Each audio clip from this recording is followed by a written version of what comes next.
এই প্লেটগুলো যে আমরা ধরি এখানে আছি মাটির মধ্যে, আমরা আছি ক্রাস্ট। পৃথিবীতে 3টা ভাগ করে তারা, ক্রাস্ট, মেন্টল এবং কোর। এই ক্রাস্টের পরে আছে প্লেট। এই প্লেটটা আবার প্রায় 100 কিলোমিটার পুরো পাথরের। এই শক্ত 7টা প্লেটের উপর আছে পৃথিবী, সবকিছু। এটা তাদের ব্যাখ্যা। তো এই প্লেটগুলো যেহেতু আলাদা আলাদা, এগুলোর মধ্যে ফাটল আছে, এবং এই প্লেটের নিচে আবার বিভিন্ন শক্তি তৈরি হয়, গ্যাসীয় শক্তি তৈরি হয়। তো এই কারণে কোনো সময় আছে প্লেট একটার সাথে আরেকটা যখন সংঘর্ষ হয়, ওই সময় উপরে ভূমিকম্প হয়। আর কোনো সময় আছে প্লেটের নিচের শক্তি যদি ফাটল দিয়ে বের হয়, তাহলেও ভূমিকম্প হয়।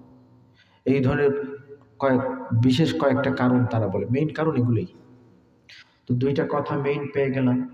যদিও আগ্নেয়গিরির অগ্নুৎপাত থেকেও ভূমিকম্প হয় বলছে, শিলাচ্যুতির কারণে ভূমিকম্প হয়, এগুলো বলে তারা। তো মেইন এই 2টা বলতেছে। একটা হচ্ছে যে প্লেটগুলো একটার সাথে আরেকটা ঘর্ষণ অথবা নিচে চলে যাওয়া, এই সমস্ত, এগুলোকে বলা হয় সাবডাকশন জোন, এই যে সংযোগ স্থল। তো বলে তারা যে প্লেটের ঘর্ষণে সংঘর্ষেও ভূমিকম্প হয়। আরেকটা হচ্ছে প্লেটের নিচে ভৌমিক শক্তি, যেটা পৃথিবীর যে গ্যাসীয় শক্তি, যেটা ওই শক্তি জমতে জমতে জমতে জমতে যখন বের হওয়ার জন্য চাপ দেয়, ওই ফাটল দিয়ে বের হলেই ভূমিকম্প হয়ে যায়। এগুলো হচ্ছে তাদের ব্যাখ্যা। বাংলাদেশ ইসলাম তো এই ধরনের আরো অনেক ধরনের ব্যাখ্যা তারা দিয়ে থাকে। আমি মেইনটি বললাম। এখন তাদের দৃষ্টিতে করণীয় কি? ভূমিকম্প বিশারদ বা ভূমি বিশারদদের দৃষ্টিতে এমন অবস্থায় আমাদের করণীয় কি? তো প্রথম কথাই তারা একটা জায়গায় সারেন্ডার করে। সেটা হচ্ছে ভূমিকম্প এমন এক বিপর্যয়কর বিষয় যেটা প্রতিরোধের শক্তি মানুষের নাই। এটা তারা প্রথমেই স্বীকার করে। যদিও এই মোকাবেলা টোকাবেলার শব্দ যেগুলো আছে সেগুলো প্রয়োগ করে, কিন্তু একটা কথায় সবাই একমত, এটা আটকানোর সাধ্য মানুষের নাই, এটা একমত তারা। তবে সহনীয়, ক্ষতির মাত্রা সহনীয় পর্যায়ে রাখা, এই ধরনের কথার মারপেচ আছে এখানে। ক্ষতির মাত্রা সহনীয় পর্যায়ে রাখার জন্য তারা করণীয় বলে। এই করণীয়টারে আবার তারা কয়েক ভাগ করে। একটা ভাগ কর্তৃপক্ষের জন্য, রাষ্ট্রের কর্তৃপক্ষের জন্য করণীয় বলে, আর আরেকটা ভাগ পাবলিকের জন্য করণীয় বলে। রাষ্ট্রের কর্তৃপক্ষের জন্য করণীয় কি বলে? বিল্ডিং কোড মেনে বিল্ডিং তৈরি করতে হবে, পুরাতন বিল্ডিং ভাঙতে হবে, ফাঁকা জায়গা রাখতে হবে, রাস্তাঘাট রাখতে হবে যাতে মানুষ গাড়ি নিয়ে ঢুকতে পারে, এইভাবে ফায়ার সার্ভিসের শক্তি বাড়াতে হবে, উদ্ধার কাজের যন্ত্রাংশ কিনতে হবে, এইভাবে জনবল তৈরির জন্য ট্রেন করতে হবে, ট্রেনিং দিতে হবে, কিভাবে উদ্ধার চালাতে হয় এগুলোর উপর ওয়ার্কশপ করতে হবে। এগুলো হচ্ছে কর্তৃপক্ষের জন্য করণীয়, তাদের বলা কথা এই ধরনের। জনগণ কি করবে? জনগণ কি করবে এই ব্যাপারে তাদের কথা হচ্ছে, যখন ভূমিকম্প শুরু হবে আতঙ্কিত হওয়া যাবে না, ভয় পাবেন না। যখন ভূমিকম্প শুরু হবে, দোতলা থেকে বেশি উঁচু বিল্ডিং যদি হয়, দৌড় মারার চেষ্টা করবেন না। জনগণকে তারা কি বলে? এটা একটা 3টা ওয়ার্ড আছে তাদের, 3টা শব্দ, drop, cover and hold. Drop, cover, hold. এটা ইন্টারন্যাশনালি ভূমিকম্পের ব্যাপারে শব্দগুলো তারা ব্যবহার করে, drop, cover, hold. Drop, cover, hold মানে কি? ড্রপ, কভার, হোল্ড মানে হচ্ছে এই 3টা ওয়ার্ডই এই শব্দ তারা বলে থাকে। ড্রপ, দাঁড়ানো আছেন, বসে যান, মাথায় হাত দিয়ে বসে যাবেন, দাঁড়ানো থাকবেন না। কভার, কভার কোনো টেবিল শক্ত অথবা খাটের নিচে মাথা ঢুকান, নিচে ঢুকে যান। এগুলো যদি না পান তাহলে বালিশ মাথায় দেন, হেলমেট মাথায় দেন, বালতি টালতি এই ধরনের কিছু মাথায় দেন। কিছু যদি না থাকে অন্তত হাত মাথায় ঘাড়ে রাখেন, এইভাবে কাপড় রাখেন নাক মুখ দিয়ে, যাতে ধুলোবালু না ঢুকে শ্বাস বন্ধ না যাতে না হয়। তো এগুলো হচ্ছে কভার। হোল্ড, যে কোনো জিনিস ভালো করে ধরে রাখবেন, ছাড়বেন না, ধরে রাখবেন নিজেকে স্থিতিশীল রাখার জন্য। তো এগুলো হচ্ছে জনগণকে করণীয়, তারা যেটা বলে থাকে। তো যাই হোক, আমরা 2টা জিনিস তাদের পেয়ে গেছি, ভূমিকম্প কেন হয় আর এই ব্যাপারে করণীয় কি। এটা হচ্ছে জিওলজিস্ট যারা অথবা সিসমোলজিস্ট যারা, তাদের কাছ থেকে আমরা যা কথাগুলো পাচ্ছি করণীয় হিসাবে, এটা হচ্ছে তাদের বক্তব্য। আমার কথা বুঝতেছেন আপনারা? তো বলছিলাম দুইটা কথা বলবো। একটা হচ্ছে ভূমিকম্প কেন হয়, 2 নম্বর হচ্ছে করণীয় কি। তো এই দুইটা কথা আবার ব্যাখ্যা দুই ধরনের, একটা হচ্ছে বৈজ্ঞানিক ব্যাখ্যা, আরেকটা হচ্ছে ধর্মীয় ব্যাখ্যা। তো বৈজ্ঞানিক ব্যাখ্যা যেটা এতক্ষণ যেটা বললাম, এটাই বর্তমান বিভিন্ন মিডিয়ার মধ্যে আমাদেরকে বোঝানো হচ্ছে, বিভিন্নভাবে আরো ব্যাখ্যা করে বোঝানো হচ্ছে। তো মূল কথা এটাই, ভূমিকম্প কেন হয়, টেকটনিক প্লেটের সংঘর্ষ অথবা নিচের শক্তি বের হওয়ার সময় হলে ভূমিকম্প হয়। ভূমিকম্পের সময় করণীয় কি, কর্তৃপক্ষের বিভিন্ন ধরনের প্রস্তুতির কথা বলে, আর আমাদেরকে তারা মানে বলতেছে ড্রপ, কভার অ্যান্ড হোল্ড। কথাগুলো বুঝে আসছে? আমরা তাদের কথাকে মূল্যায়ন করি, আমরা এই সমস্ত করণীয় পালনে আমাদের আপত্তি নেই, এগুলো আমাদের দরকার, যখন পড়বে পারলে করার দরকার আছে, বাঁচার জন্য করার দরকার আছে। এত বড় বিশেষজ্ঞরা যে পরামর্শ দেয়, এটাও আমাদের জন্য গুরুত্বপূর্ণ বিষয়, ঠিক কিনা? তবে এখানে একটা জায়গায় খুব ভালো করে বুঝতে হবে, সেই জায়গাটা হচ্ছে ওই যে আগের একটা শব্দ আমি বলেছি, একটা কথা, এক জায়গায় সবাই একমত, এটা আটকানো যায় না। কথাটা মনে আছে না আপনাদের? দুনিয়ার সমস্ত বৈজ্ঞানিকরা ভূমিকম্পের ব্যাপারে একটা জায়গায় একমত। সেই জায়গাটা কি? সেই জায়গাটা হলো এটা আটকানোর ক্ষমতা নাই, প্রতিরোধ করার শক্তি নাই। এটা হচ্ছে বৈজ্ঞানিকদের সমস্ত বিশ্লেষণের মেইন পয়েন্ট। আর ধর্মীয় লাইনে এই বিষয়টার ব্যাখ্যার মূল থিম, মূল কথা হচ্ছে ইসলাম, কোরআন, হাদিস আমাদেরকে এই ব্যাপারে যে করণীয়গুলো বলবে, এই করণীয়ের মাধ্যমে এই বিপদ থেকে আগেই বাঁচার ব্যবস্থা হয়ে যায়। বলেন সুবহানাল্লাহ। দুনিয়ার সমস্ত সায়েন্টিস্টদের সব ব্যাখ্যার কথার মধ্যে একটা কথায় সব একমত হয়ে গেছে, সেটা কি, এটা আটকানোর ব্যবস্থা নাই, এটা আটকানোর ক্ষমতা নাই। আর ধর্মীয় ব্যাখ্যার মধ্যে এই বিষয়টা আছে যে এটা আটকানো আর প্রতিরোধ তো পরের কথা, এই করণীয়, ধর্মীয় লাইনের করণীয় পালন করলে এটা আসবেই না। বলেন সুবহানাল্লাহ। এই বিপদেই পড়া লাগবে। সুতরাং আমরা এই দুইটা কথা বুঝে থাকলেই আমরা বুঝতে পারবো কোন ব্যাখ্যাকে কিভাবে আমরা গ্রহণ করা উচিত।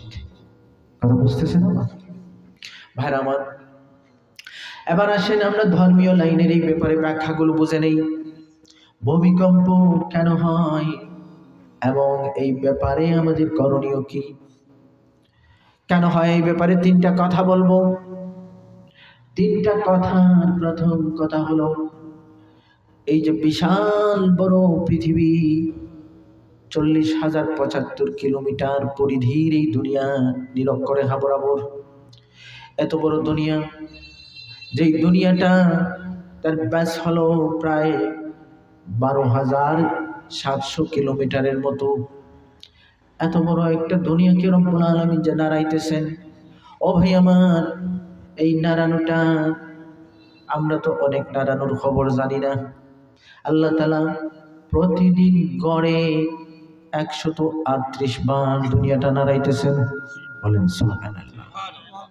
3 মাত্রার নিচে হলে মানুষ বুঝে না, এই জন্য এগুলোর খবর জানে না। 3-এর পর থেকে বোঝা শুরু হয়, কিন্তু 3-এর নিচে যে ভূমিকম্প হয় দুনিয়াতে ডেইলি 138 বার। বলেন সুবহানাল্লাহ। এটা অ্যাভারেজ গড়ে 138 বার। ও ভাই আমার, প্রতিদিন এতবার নাড়াইতেছেন। এই হালকা নাড়ানোর মধ্যে বড় নাড়ানোর ক্ষমতা যে আল্লাহর আছে, এটাও আল্লাহ দেখাইছেন। আমাদের যে ঢাকায় যেটা হয়ে গেল, নরসিংদীতে, মাধবদীতে, এখানে হয়েছে 5.7, এবং এটা আমাদের জন্য কয়েক দশকের মধ্যে বড়। কিন্তু আমাদের দেশে 7.6 মাত্রার ভূমিকম্প হয়েছে, কিন্তু আমাদের শ্রীমঙ্গলে 1918 সালে এটা হয়েছে। 1918 সালে জুন মাসে 7.6, এবং এটি বাংলাদেশের ইতিহাসের বড় ভূমিকম্প। এর আগে 1897 সালে যেটা হয়েছে, এটা আমাদের দেশের অভ্যন্তরে হয় না, ইন্ডিয়াতে হয়েছে। 1758 সালে যেটা হয়েছে, এটাও ইন্ডিয়াতেই হয়েছে। সাবকন্টিনেন্টালের মধ্যে এগুলো হয়েছে, কিন্তু আমাদের দেশে 7.6 1918 সালে যেটা শ্রীমঙ্গল হয়েছে, এটাই হচ্ছে এই দেশের ইতিহাসে সব থেকে বড় ভূমিকম্প। কিন্তু মনে রাখবেন, বৈশ্বিক হিসাব যেটা, বিশ্বের মধ্যে বড় ভূমিকম্পের হিসাব যদি আসেন, তাহলে এখন পর্যন্ত রেকর্ড হচ্ছে 9.5 মাত্রা। 1960 সালের 22 মে চিলিতে, 1960 সালের 22 মে চিলিতে 9.5 মাত্রার ভূমিকম্প হয়েছে। দুনিয়ার মধ্যে রেকর্ড করা এর চেয়ে বড় মাত্রা হয় নাই, 9.5। ওমর ভাই, রব্বুল আলামিন এইভাবে বড় বড় আরো ভূমিকম্প দুনিয়ার মধ্যে দিয়েছে। ছোট ভূমিকম্প ডেইলি হয়, বড় ভূমিকম্প হচ্ছে। এই সব কিছুর মাধ্যমে আল্লাহ রব্বুল আলামিন আমাদেরকে যে বার্তা দিচ্ছেন সেটা হচ্ছে, আল্লাহ অসীম শক্তির অধিকারী। আল্লাহর শক্তি, আল্লাহর পাওয়ার, আল্লাহর ক্ষমতা এত বেশি যে পৃথিবীতে থেকে আমরা বড়াই করতেছি, ওই পৃথিবী আল্লাহর কাছে কোনো বিষয় না। বলেন সুবহানাল্লাহ। যে পৃথিবীতে থেকে আমরা দম্ভ করি, যেখানে থেকে আমরা বাহাদুরি করি, যেখানে থেকে আমরা আল্লাহর খেয়াল্লাহ নাফরমানি করি, এই দুনিয়ার জমিনে আমরা যে বেটাগিরি করে চলি, আল্লাহ নানায়া বুঝাইয়া দেন, তোমরা কি তোমাদের যেখানে আসো ওই দুনিয়া আমার কাছে কোনো কিছু না। একটা বলের মতো নারিয়া আল্লাহ তার শক্তির প্রমাণ দিয়ে মানুষকে সারেন্ডারের বার্তা দিয়ে থাকেন। বলেন সুবহানাল্লাহ। আজ আমরা নিজেরা নিজেকে কত বড় মনে করি, টাকার জন্য বড় মনে করি, শক্তির জন্য বড় মনে করি, গোষ্ঠীর জন্য বড় মনে করি, দলের জন্য বড় মনে করি, চ্যানেলের জন্য বড় মনে করি। এই সমস্ত অহমিকা, বরত্বের মনোভাব আমাদের মধ্যে আছে। এই মনোভাব বের করে দিতে হবে। মনে রাখতে হবে, আমি অসহায়, আমি শক্তিহীন, আমার মওলা এত শক্তিশালী, তার সামনে আমি নিজেকে বড় কোনো ব্যাপারই মনে করার মতো বিষয় আমার জন্য উচিত নয়। আমি খোদার কুদরতি পায়ে প্রতিদিন মাথা টেকিয়ে সারেন্ডারের প্রমাণ দিতে হবে। রাজি আছি না ইনশাআল্লাহ? তো আমাদেরকে সারেন্ডারের বার্তা দেওয়া, যে এই শক্তির সামনে তুমি কিচ্ছু না, বেটাগিরি করবা না, আল্লাহর খেয়ে আল্লাহর নাফরমানি ও বাধ্যতায় লিপ্ত থাকবা না, সারেন্ডার করো। ও আমার ভাই, তা 1 নম্বর কারণ আমরা পেয়ে গেলাম, আল্লাহ তার শক্তির প্রমাণ, এই শক্তির প্রদর্শনীর মাধ্যমে বান্দা বান্দিকে মেসেজ দেন, বার্তা দেন, সিগন্যাল দেন, বেটাগিরি করবা না। এই শক্তি মহাশক্তি, যার সামনে তুমি কিচ্ছু না। সুতরাং মাথা নত করো, সারেন্ডার করো, আল্লাহর সাথে বাহাদুরি করবা না। ঠিক না? আমাদের সমাজে কিছু মানুষ আছে, এই যে ভূমিকম্প শুরু হয়েছে, আল্লাহকে নিয়ে কটূক্তি করার পর থেকে এগুলো শুরু হয়েছে। আমাদের দেশের মধ্যে বিশ্ব জাহানের মালিক আল্লাহ রব্বুল আলামিনকে নিয়ে উল্টাপাল্টা কথা বলার পর থেকে এই সমস্ত বিষয়গুলো শুরু হয়। আলামত ভালো নয় ভাইরা আমার। 2 নম্বর কথা হলো, রব্বুল আলামিন অনেক সময় এই ভূমিকম্প, এই সমস্ত বিষয়কে আযাব হিসেবেও পাঠিয়ে থাকেন। একটা হচ্ছে আল্লাহর শক্তি সম্পর্কে বার্তা দেন, আরেকটা হলো শাস্তি হিসাবেও আল্লাহ দিয়ে থাকেন। কিসের জন্য দিয়ে থাকেন? শাস্তি হিসেবেও ভূমিকম্প বা এই জাতীয় দুর্যোগ আল্লাহর পক্ষ থেকে আসে। মনে রাখবেন, গোনা মানুষ করে, এই গোনার মধ্যে বিভিন্ন ধরনের কোয়ালিটি আছে। কিছু গোনা আছে এমন যেগুলো চুম্বকের মতো। চুম্বকের মতো মানে কি? চুম্বকের মতো মানে হলো চুম্বক যেভাবে লোহাকে টানে। কিছু গুনাহ আছে, কিছু অপরাধ আছে, এই অপরাধগুলো আল্লাহর আযাব টানতে থাকে। বলেন নাউজুবিল্লাহ। গুনাহ তো মানুষ করে, আমাদের সমাজে এমনভাবে গুনাহ চলতেছে হিসাব ছাড়া। কিন্তু কিছু গুনাহ আছে, এই গুনাহগুলো চুম্বকের মতো। চুম্বক যেইভাবে লোহা টানে, কিছু গুনাহ আছে, এই গুনাহগুলো আল্লাহর আযাব টানে। এই গুনাহগুলো কি? হাদিসে অনেকগুলোর কথা এসেছে, এর মধ্যে কয়েকটা বলি। জুলুম। এই জুলুম হলো এমন একটা অপরাধ, এই জুলুম যেই সমাজে চলতে থাকে, জালেমদেরকে শায়েস্তা করার জন্য এই ধরনের আযাব সমাজে এসে থাকে। জুলুম আজকে লক্ষ্য করে দেখেন, আমাদের পারিবারিকভাবে, সামাজিকভাবে, সার্বিকভাবে জুলুমের জয় জয়কার, ঘরে ঘরে জুলুমের কাজ চলতেছে। বলে নাউজুবিল্লাহ। জুলুমের অপরাধ চুম্বকের মতো আযাব টানে। 2 নম্বর আরেকটা কথা বলি, বেবিচার নারী গঠিত অপরাধ। এই সমস্ত অপরাধ এমন যেগুলো আল্লাহর আযাব টানে। এমন কোনো দিন নাই যেদিন বেবিচারের বিভিন্ন ধরনের ঘটনা আমাদের দেশে ঘটতেছে না। আছে কি আছে? বেবিচারের ঘটনা একদম ডালভাতের মতো হয়ে গেছে, এগুলোকে মানুষ আর তেমন একটা গুরুত্বই দেয় না। এই যে ঢালাওভাবে বেবিচারের কাজ চলতেছে, এই বেবিচারের অপরাধেও আল্লাহর আযাব টানে, আযাব। বলেন নাউজুবিল্লাহ। ভাইরা আমার, এই ধরনের আরেকটা অপরাধ হলো সুদের সাথে সম্পর্ক রাখা।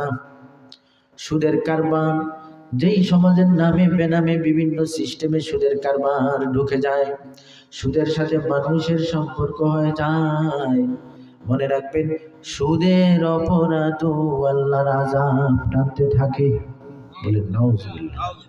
এগুলো চুম্বকের মতো, চুম্বক যেইভাবে লোহা টানে, এই অপরাধগুলো আযাব টানে। ও ভাই আমার, এইভাবেই গান বাজনার বিভিন্ন আয়োজন, বিভিন্ন লোক, এই গান বাজনা অশ্লীলতা যখন ছড়িয়ে পড়ে ব্যাপকভাবে সমাজের মধ্যে, যখন এই কাজগুলো চলতে থাকে, মনে রাখবেন এই অপরাধ আল্লাহর আযাব টানতে থাকে। বলেন নাউজুবিল্লাহ। জুলুম, নারী গঠিত অপরাধ, ব্যভিচার, গান বাজনা, অশ্লীলতা, সুদ এবং নেশা। বলেন নাউজুবিল্লাহ। মদ মাদকতায় যখন মানুষ জড়িয়ে যায়, ঢালাওভাবে যখন শুরু হয়, তখন এই নেশার অপরাধকেও আল্লাহ সহ্য করেন না। আল্লাহ রাব্বুল আলামিন কতভাবে বুঝাইছেন, এরপর বান্দা যখন এটা করেই, এই সমস্ত অপরাধ আল্লাহর আযাব টানতে থাকে। বলেন নাউজুবিল্লাহ। তো আমরা পেয়ে গেলাম, 1 নম্বর হলো আল্লাহ তার শক্তি প্রদর্শনের মাধ্যমে বান্দাকে সারেন্ডারের সিগন্যাল দেন। 2 নম্বর হলো কিছু গুনার কারণেও আযাব হিসাবে ভূমিকম্প এগুলা দিয়ে থাকে। 3 নম্বর আরেকটা জিনিস হলো, এই পৃথিবী ভাঙ্গার টাইম হয়ে যাচ্ছে, দুনিয়া ভাঙ্গার সময় ঘনিয়ে আসতেছে, আয়োজন শুরু হয়ে গেছে। কিয়ামতের আলামত হিসেবেও এই সমস্ত ভূমিকম্পের মাত্রা বেড়ে যায়, ভূমিকম্প বেশি বেশি হতে থাকে। আমার নবীজি বলেছেন, লা তাকুমুস সাআ হাত্তা তাকসুরাজ জালাজিল। কিয়ামতের আলামত হিসেবেও ভূমিকম্প আসতে থাকে। তো 3টা জিনিস পেয়ে গেলাম। 1 নম্বর হচ্ছে এই ভূমিকম্পের মাধ্যমে আল্লাহ তার শক্তির প্রমাণ দিয়ে সারেন্ডারের বার্তা দেয়। 2 নম্বর হচ্ছে কিছু গোনা যখন সমাজে ব্যাপকভাবে শুরু হয়ে যায়, এই গোনার কারণে দুনিয়াতে কিঞ্চিত শাস্তি দেওয়ার জন্য আল্লাহ এই সমস্ত আযাব পাঠিয়ে থাকে। আর 3 নম্বর হচ্ছে যে দুনিয়াতে আমরা থাকার নিয়ত করে বসে আছি, এইটা যে ভাঙ্গার আয়োজন হয়েছে, এই ভাঙ্গার সিগন্যাল হিসাবেও ভূমিকম্প আসতে থাকে। আমাদের কিছু মানুষ আছে না, যাওয়ার নিয়ত নাই, আছে না, আছে না, কথায় বার্তায় চলাফেরায় বোঝা যায় যাওয়ার আর নিয়ত নাই। আমি প্রায় বলে থাকি, একটা লোক পেয়েছিলাম, উনি হাত উঠাইতে পারে না, 90-এর কাছাকাছি বয়স, বিছানা থেকে নিজে উঠবেন দূরের কথা, নিজের হাত উঠাইতে পারে, প্যারালাইজড। উনি বলতেছেন, হুজুর দোয়া করবেন, 1 তলা বানাইছি, আরেক তলা যাতে শেষ করতে পারি। বাড়ি 1 তলা বানাইছেন, আরেক তলা উনি শেষ করার জন্য দোয়া চাইছেন, উনি যাতে সুস্থ হন আর বাড়িটা 2 তলা করতে পারে। যাওয়ার নিয়ত আছে নি ভাই? যাওয়ার নিয়ত নাই। এই যে আমরা যাওয়ার যে নিয়ত বাদ দিছি, আল্লাহ বুঝাই দেন, তোমরা যেখানে থাকার নিয়ত করছো এটাই থাকবে না। যেখানে থাকার জন্য নিয়ত করছো এই জায়গায় থাকবে না, এটাই ভাঙ্গার আয়োজন শুরু হয়েছে। এই সিগন্যাল আল্লাহ ভূমিকম্পের মাধ্যমে দিয়ে থাকে। তো যাই হোক, কথা দীর্ঘ হচ্ছে। আমি বলছিলাম 2টা কথা বলবো, মনে আছে না আপনাদের? কয়টা কথা? 2টা। ভূমিকম্প কেন হয় এবং এই ব্যাপারে আমাদের করণীয় কি, মনে আছে না? এই 2টা কথাই। তো কেন হয়, করণীয় কি, দুইটা কথার আবার দুই সাইডের ব্যাখ্যাও বলেছি আছে। একটা হচ্ছে বৈজ্ঞানিক ব্যাখ্যা, আর একটা হচ্ছে ধর্মীয় ব্যাখ্যা। বৈজ্ঞানিক ব্যাখ্যার ব্যাপারটা আমি কিঞ্চিত আলোচনা করেছি, এবং এখন ধর্মীয় ব্যাখ্যার বিষয়ে আপনাদেরকে আমি বোঝানোর চেষ্টা করতেছি। আমি বলছি কেন হয়, এই ব্যাপারে তিনটা কথা আমরা পেয়ে গেছি ধর্মীয় দৃষ্টিকোণ থেকে। একটা হচ্ছে আল্লাহ শক্তি প্রদর্শন করে বান্দাকে সারেন্ডারের সিগন্যাল দেন। 2 নম্বর, কিছু অপরাধের শাস্তি হিসাবে এই সমস্ত আযাব দিয়ে থাকেন। 3 নম্বর, এই দুনিয়াতে ভাঙ্গার টাইম হচ্ছে, এই বার্তা দেওয়ার জন্য এই ধরনের ভূমিকম্প হতে থাকে। কথা বুঝে আসছে না ভাইরা আমার? এবার আসেন ধর্মীয় দৃষ্টিকোণ থেকে করণীয় কি, এই বিষয়ে আমরা কিছু ধারণা নেই, করণীয়র ব্যাপারে কিছু ধারণা নেই। সর্বপ্রথম কথা হলো যে আল্লাহ আযাব পাঠিয়ে থাকেন, ওই আল্লাহ ওই আযাব থেকে বাঁচার ফর্মুলাও কোরআনে দান করেছেন। বলেন সুবহানাল্লাহ। যিনি শাস্তির সিদ্ধান্ত নেন, তিনি নিজেই বান্দাবান্দি যাতে মরে না, শাস্তি থেকে বাঁচতে পারে, বাঁচার ব্যবস্থাটাও বান্দাবান্দিরে দিয়ে দিয়েছেন। বলেন সুবহানাল্লাহ। ও ভাই আমার, সেই ব্যবস্থা কি রব্বুল আলামিন কোরআনে কারীমের মধ্যে ফরমান, ওমা কানা আল্লাহু লিয়ুআযিবাহুম ওয়া আনতা ফীহিম ওমা কানা আল্লাহু মুআযিবাহুম ওয়া হুম ইস্তাগফিরুন। রব্বুল আলামিন সূরা আল-ফালের এই আয়াতের মধ্যে উল্লেখ করেন, ওমা কানা আল্লাহু মুআযিবাহুম ওয়া হুম ইস্তাগফিরুন। আমরা যদি গুনার কারণে যে শাস্তি আসার ফয়সালা হয়, গুনাহ ছেড়ে দিয়ে আল্লাহর কাছে মাফ চাই, আল্লাহ ভুল হয়ে গেছে আর করব না, মাফ করো, খালেস তওবা করি, আমরা যদি পাক সাফ হয়ে যাই, আল্লাহ রাব্বুল আলামিনকে যদি খুশি করার জন্য খালেস তওবা করে নেই। মনে রাখবেন, তওবা, হ্যাঁ, এটা শুধু গুনাহ মাফের জিনিস না, এটা হচ্ছে এমন একটা জিনিস, বান্দা যখন খালেস তওবা করে আল্লাহ এত খুশি হয়ে যান যে খুশি ভাষায় প্রকাশ করা যাবে না। আল্লাহ শাস্তির ফয়সালা কখন করেন? নারাজ হয়েই তো করেন। খুশি হয়ে শাস্তির ফয়সালা করেন না, রাগ করেই করেন, গুসা করেই করেন, নারাজ হয়েই করেন। কিন্তু কোন কাজে খুশি হন সেটাও তো বলে দিছেন, কোন কাজে খুশি হয়ে শাস্তি সরাইয়া দিবেন সেটাও তো জানাইয়া দিছেন। আমরা তো বাঁচার ব্যবস্থা আমাদের সামনে আল্লাহ দিয়ে দিছেন, সেটা হচ্ছে আল্লাহকে খুশি করতে হলে, এই আযাব থেকে বাঁচতে হলে গুনাহ ছেড়ে যদি খালেস তওবাটা আমরা করে নিতে পারি, জাতীয়ভাবে সামগ্রিকভাবে আমরা যদি আল্লাহকে খুশি করে নেই, রব্বুল আলামিনের দরবারে মাফ চেয়ে নেই, আল্লাহ খুশি হবেন, শাস্তি ফয়সালা রহিত করে দিবেন। বলেন সুবহানাল্লাহ। খুশি হবেন, শাস্তির ফয়সালাকে আল্লাহ রহিত করে দিবেন, শাস্তি থেকে বাঁচার ব্যবস্থা আল্লাহ দিয়ে দিবেন। বলেন সুবহানাল্লাহ। এটা করতে পয়সা লাগবে? হ্যাঁ, আমি বলছিলাম না, সবাই বৈজ্ঞানিকরা সবাই এই কথার উপর একমত, এটা আটকানো যায় না। ভূমিকম্প প্রতিরোধ করার শক্তি নাই, ব্যবস্থা নাই, এটার উপর সবাই একমত। কিন্তু ধর্মীয়ভাবে যে করণীয়গুলো আমাদের জন্য নির্ধারিত, এই করণীয় দিকে যদি আমরা আসি, তাহলে যিনি দেন তিনি আটকাইয়া দিবেন। বলেন সুবহানাল্লাহ। যিনি এটা পাঠান তিনি সেটা বন্ধের ব্যবস্থা করে দিবেন। বলেন সুবহানাল্লাহ। আর এই ব্যবস্থার অন্যতম প্রধানতম মাধ্যম হলো গুনাহ ছেড়ে খালেস তওবা করে আল্লাহ রাব্বুল আলামিনকে খুশি করার ব্যবস্থা নিতে হবে। আল্লাহ যখন বান্দার উপর খুশি হয়ে যাবেন, তখন গজব আযাবের ফয়সালাকেও সরাইয়া দিবেন। বলেন সুবহানাল্লাহ। সেজন্য বেরাদারান ইসলাম, এই বিষয়টা শুধু ওয়াজ মনে করে এক কান দিয়ে ঢুকে আরেক কান দিয়ে বের হয়ে গেলে চলবে না। আমরা এখন থেকেই তওবার জীবন গঠন করে নিব। রাজি আছি না ইনশাআল্লাহ? শুধু ভূমিকম্প কেন, যে কোনো সময় তো মরতেও পারি, এমনিতে মরতে পারি না আমরা, মরে না মানুষ? হ্যাঁ, আমাদের দৌড় আর কতটুকু ভাই? দুনিয়ার এই যে গিনেস বুক অফ ওয়ার্ল্ডস এর রেকর্ডে সবচেয়ে বেশি বয়সের এক মহিলার কথা বলে, 122 বছর। 122 বছর 5 মাস। জেন লুইস কালমেন্ট, ফরাসি মহিলা, 122 বছর 5 মাসের মতো বাঁচছে।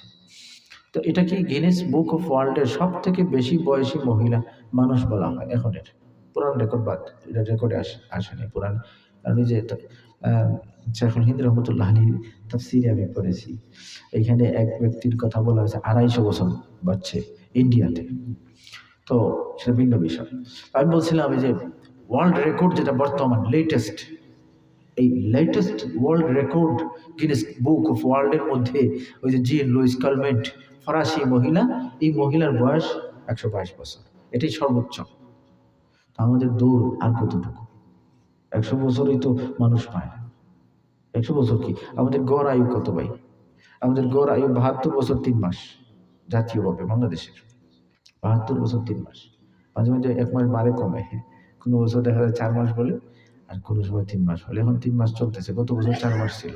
1 মাস বাড়ায় মানুষ যা খুশি হয়েছিল। আমাদের আয়ু বেড়ে গেছে, হ্যাঁ, আয়ু নাকি বেড়ে গেছে আমাদের। তো যাই হোক, দৌড় বেশি নাই, মনে রাখবেন, দৌড় নাই, দৌড় নাই। এই দৌড় যখন নাই, তাহলে গুনাহ নিয়ে না চলে তওবা করে পাক সাফার দরকার আছে না? শুধু ভূমিকম্পের জন্য তওবা কেন? আমাদের যে পরিস্থিতি, দৌড় যেহেতু বেশি নাই, তাহলে এমনিতে তো গুনাহ থেকে মুক্ত হওয়ার জন্য খালেস তওবার দরকার আছে। আছে কি আছে না? ভাইরা আমার, 2 নম্বর বিষয় হলো আল্লাহ রাব্বুল আলামিন এই ধরনের বিপদে বান্দা বান্দীকে কিভাবে সাহায্য করবেন তার ফর্মুলা কোরআনে দান করেছেন। আল্লাহ বলেন, ইয়া আইয়ুহাল্লাযীনা আমানুস্তাঈনু বিস-সাবরি ওয়াস-সালাহ ইন্নাল্লাহা মা'আস সাবিরিন। রব্বুল আলামিন বান্দা বান্দীকে সাহায্য কখন করবেন, কোন শর্তে করবেন, কোরআনে কারীমের মধ্যে আল্লাহ বলে দিয়েছেন, ধৈর্য আর নামাজ যদি সাথে থাকে। বিশেষ করে এই যে নামাজ, এই নামাজ যদি সাথে থাকে আর বান্দা বলে আল্লাহ বিপদে পড়ে যাচ্ছি, আল্লাহ এই বান্দা বান্দীকে সাহায্য করবে। বলে সুবহানাল্লাহ। এই যে আজকে যে ওয়েস্টিনে যে সেমিনার, হোটেল ওয়েস্টিনে আজকের যে সেমিনারটা আর্থকুয়েক অ্যাওয়ারনেস এর উপর যেটা হয়েছে, এটারা তো বলছে 9 মাত্রার হয়ে যাবে। তো বিপদে পড়ে যাচ্ছে। এমনিতেই আমরা যে এই যে প্লেট বলছিলাম না আগে, টেকটনিক প্লেট, 3টা প্লেটের সংযোগে আছি আমরা। Eurasian plate, Burmese plate, Indian plate, 3টা প্লেটের এই যে জয়েন্টে আমরা আছি।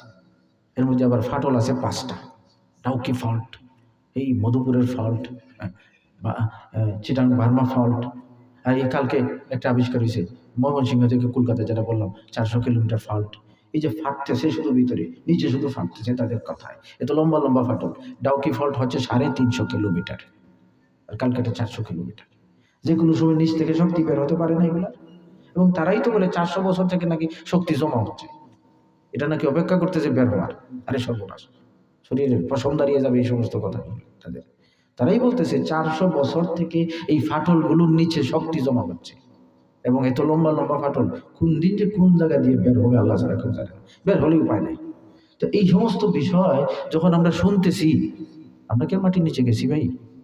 এগুলো তারা যন্ত্রপাতি কত কিছু পড়তে পড়তে চুল পাকাই গেছে, আর এরপরে আমাদেরকে এই কথাগুলো বলতেছে। তো এই কথাগুলো তারা বলতেছে, আর এই তাদের কথা অনুযায়ী আমরা যদি চিন্তা করি, তাহলে আমাদের আল্লাহর সাহায্যের দরকার আসেনি?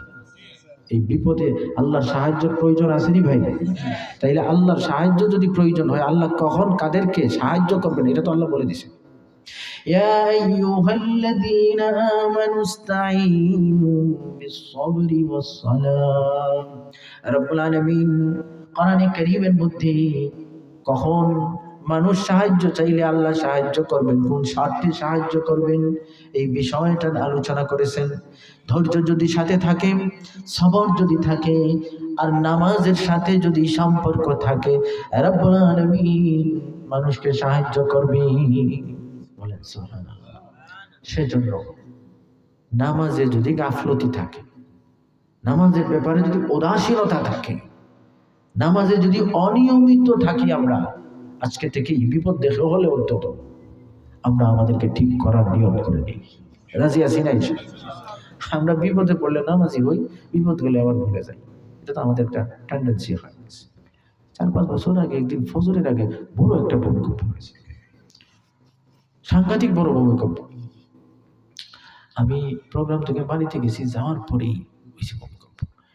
মনে হচ্ছিল যেন ঘরটাই উপরে পড়ে যাচ্ছে, এত জোরে ভূমিকম্প অনুভব করছি আমি। আচ্ছা, যাই হোক, এটা 4-5 বছর আগের কথা বলতেছি। তো হ্যাঁ, ওই দিন ফজরের নামাজে মসজিদে জায়গা নাই,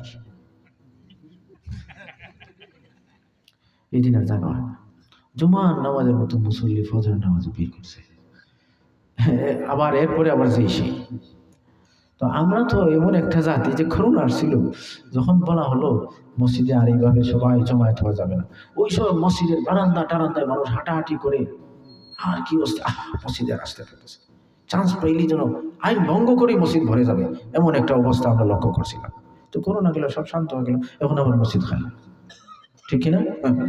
আমাদের অবস্থা এমন হয়ে গেছে। এমন হলে চলবে না, এমন হলে চলবে না। আল্লাহর আযাব গজব থেকে বাঁচতে হলে আল্লাহর বন্দেগী নিয়মিতভাবে সঠিকভাবে করে যেতে হবে, ঠিক কিনা? ভাইরা আমার, 3 নম্বর কথা হলো, একটা আমল বলি, একটা আমল মনে রাখবেন, রহমত আর গজব এক জায়গায় হয় না। যেখানে রহমত আছে ওইখানে কি নেই? গজব নেই। এটা হলো সিস্টেম। রহমত, আলো অন্ধকার, আলো আছে অন্ধকার নাই, অন্ধকার আছে আলো নাই, একটা একটা সাথে জমা হয় না। রহমত এবং আযাব গজব একসাথে জমা হয় না।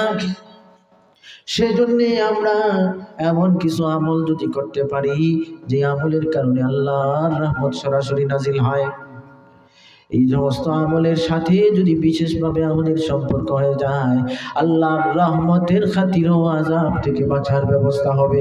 এমন একটা সহজ আমল হলো, আমরা যদি নবীজির উপর বেশি বেশি করে দুরূদ শরীফের আমল চালিয়ে যাই। দুরূদ শরীফের আমল এমন পাওয়ারফুল আমল, একবার দুরূদ শরীফ পড়লে আল্লাহ রাব্বুল আলামিন 10টা রহমত নাজিল করে। একবার পড়লেই 10টা রহমত, 10 বার রহমত নাজিল হয়। তো এই ধরনের আমল যদি আমরা বাড়াইয়া দিই, তাহলে রহমতের মধ্যে, রহমতের সাথে কানেকশন থাকবে, আযাব থেকে বাঁচার ব্যবস্থা হয়ে যাবে। বলেন সুবহানাল্লাহ। ভাইরা আমার, 4 নম্বর এবং শেষ কথা বলি, সেটা হলো দান খেরাত। এই যে দান খেরাত, আল্লাহর রাস্তায় যে দান খেরাত মানুষ করে, আল্লাহর ওয়াস্তে যে দান খেরাত করে, আমরা তো দান খেরাত করি সওয়াবের আশায়, আল্লাহর রাস্তায় দিচ্ছি, সওয়াব হবে, দোয়া পাবো, এই সমস্ত চিন্তাই মানুষ দান খেরাত করে থাকে। মনে রাখবেন, শুধু এটা না, দান খেরাতের মধ্যে অনেকগুলো পাওয়ার আছে। পাওয়ার, এই পাওয়ার কি? আস-সাদাকাতু তুতফিউ গাদাবার রব। দান খেরাতের পাওয়ার হচ্ছে, দান খেরাতে, সাদাকা খেরাতে আল্লাহর রাগ সরাইয়া দেয়, নিভাইয়া দেয়। বলেন সুবহানাল্লাহ। নবীজি বলেছেন। 2 নম্বর হলো, নবীজি ফরমান, সাদাকাতু তারুদ্দুল বালা। এই সাদকা খেরাত, আল্লাহর রাস্তায় দান খেরাত, আল্লাহর ওয়াস্তে দান খেরাত, এটা এমন শক্তিশালী একটা ব্যবস্থা।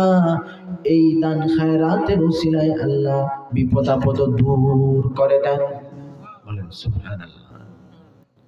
তো যাই হোক, কথা বললে অনেক কথা, অনেকগুলো কথা থেকেই 4টা কথা বলেছি করণীয়ের উপর। এই করণীয়গুলো যদি আমরা পালন করতে পারি, কি করণীয়? 1 নম্বর, গুনাহ ছেড়ে তওবা করে আমরা মাফ চেয়ে নিজেকে পরিশুদ্ধ করে নিতে হবে।